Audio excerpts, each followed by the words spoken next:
সেনাবাহিনীর কমিশনপ্রাপ্ত কর্মকর্তারা ২ মাসের জন্য নির্বাহী ম্যাজিস্ট্রেটের ক্ষমতা পেল। সুপ্রিয় দর্শক, আসসালামু আলাইকুম। এআরপি বার্তা চ্যানেলের পক্ষ থেকে আপনাদের সকলকে স্বাগতম।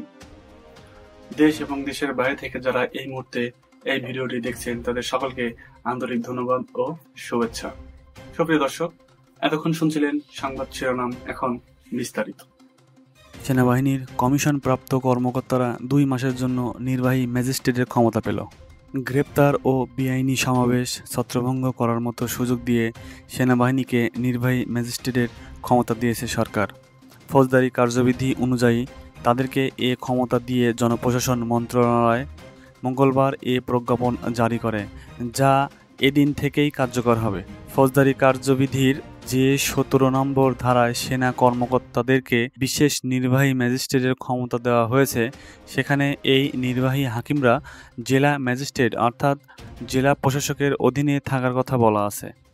ফৌজদারি কার্যবিধি ১৮৯৮ এর ৬৪, ৬৫, ৮৩, ৮৪, ৮৬, ৮৬, ৯৫, উপধারা ২, ১০০, ১০৫, ১০৭, ১০৯, ১১০, ১২৬, ১২৭, ১২৮, ১৩০, ১৩৩ এবং ১৪২ ধারার অধীনে তাদের কার্যক্রম চলার কথা বলা হয়েছে প্রজ্ঞাপনে। এসব ধারায় গ্রেপ্তার ও গ্রেপ্তারের আদেশ, গ্রেপ্তারি পরোয়ানা কার্যকর করা, তল্লাশি পরোয়ানা জারি, অসদাচরণ ও ছোটখাটো অপরাধের জন্য মুচলেকা আদায়, মুচলেকা থেকে অব্যাহতি, বেআইনি সমাবেশ ছত্রভঙ্গ, স্থাবর সম্পত্তি ও ব্যবসায়িক প্রতিষ্ঠানে বাধা অপসারণ এবং জনগণের ক্ষতির আশঙ্কা করলে সেক্ষেত্রে প্রয়োজনীয় ব্যবস্থা গ্রহণ সহ বিভিন্ন ক্ষমতা পাবেন বিশেষ নির্বাহী ম্যাজিস্ট্রেটরা। সরকারি চাকরিতে কোটা সংস্কার আন্দোলন ঘিরে সহিংসতা বাড়তে থাকলে শেখ হাসিনা সরকার ১৯ জুলাই কারফিউ জারি করে সেনাবাহিনী মোতায়েন করে।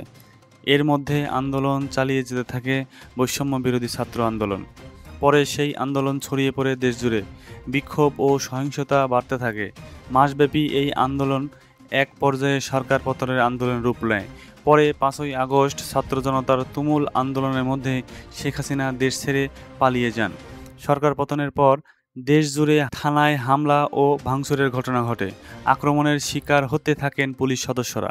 আগুন দেওয়া হয় থানা ও পুলিশের স্থাপনায়, লুট করা হয় অস্ত্র ও গোলাবারুদ। আন্দোলনের মধ্যে মানুষের ব্যাপক সেই ক্ষোভের সময় পুলিশের বেশিরভাগ সদস্য কাজে ফেরেননি।